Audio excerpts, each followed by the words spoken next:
And a veterans group recently added a "Don't Tread on Me" flag to its flagpole, paying respect to a symbol that has been flown by American military units since 1775. But the city council now calls that flag a divisive and right-wing symbol and has ordered that it be taken down. We will speak live with that veterans group about that decision and what they plan to do. And a veterans group adding a "Don't Tread on Me" flag to its flagpole, a banner that's been flown by American military units since 1775 and continues to be. But the city council says that flag is now suddenly a right-wing symbol and has ordered it taken down. Someone better alert the Navy and the Marines to that. We'll talk live with a member of that vets group.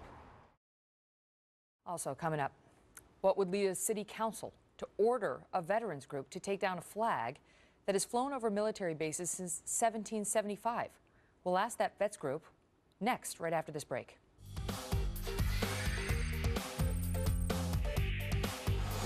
Well, a veterans group is now headed to court after being ordered to take down a flag.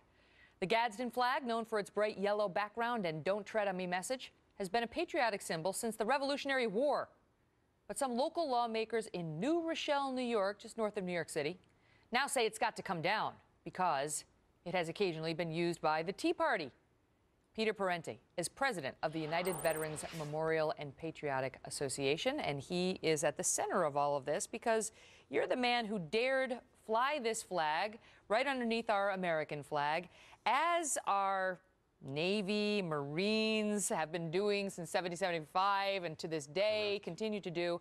But the New Rochelle City Council sees it as a symbol of what? They see it as a symbol of some radical right-wing Tea Party movement, which I am not belong to any of that.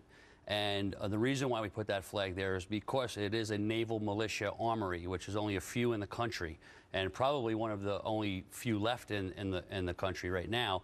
And the Marine Corps trained there. So that Gadsden flag was the first flag of the Continental Marine Corps and the Continental Navy. And that's the connection between that armory and that flag. So they voted by a vote of 5-2 to stop you from putting that flag up, 5-2. And what specifically did they tell you? Well, they told me that that has a Tea Party message, and they find it offensive.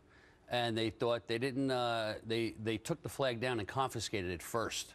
Then they had their vote of 5-2, which is what at their last council meeting. And at that point, we protested their decision to do that. And we've been involved in this protest since then. Now, reportedly, one council member compared the flag to the rainbow flag used to symbolize gay pride, and another compared it to the Nazi flag, a Mickey Mouse flag, and graffiti. That is correct. And we try to educate them and let them know that this was the first flag of the Continental Marine Corps and Navy, as well as many people have died underneath that flag. And they says, well, a lot of people died underneath the Confederate flag too. You want to fly that?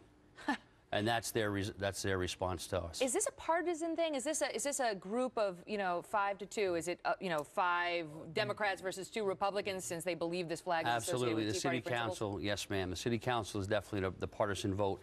Our group is not. We're very diverse. We have all different kinds of people in the United Veterans Memorial and Patriotic Association of New Rochelle.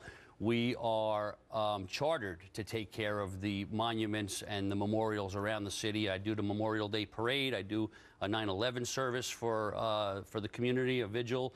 I do Veterans Day affairs. I do a Toys for Tots drive at Christmas time. I do all this stuff. None of that driven by politics. You honor Democratic, Republican, vets alike, and so on. Yes, ma'am. Absolutely. Now, all right. So now they've taken it down, and they said it's going to stay down.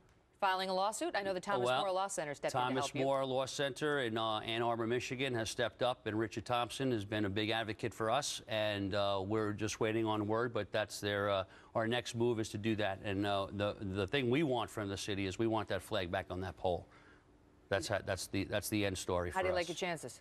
My chances, I feel, are very good. I don't think that their chances are very good. You think that flag's going back up? We're waiting on it. I don't know. Tell it to the Marines. How do the vets feel? The vets around the city have been very supportive, around the county, been very supportive, and around the state. Right now in Huguenot or Deer Park, New York, they raised the flag today, the Gadsden flag today, in support of us. Yep. Keep us posted. Thank you, sir. I will. Thanks for having me. Thank you. Stay around. We've got much more right after the break.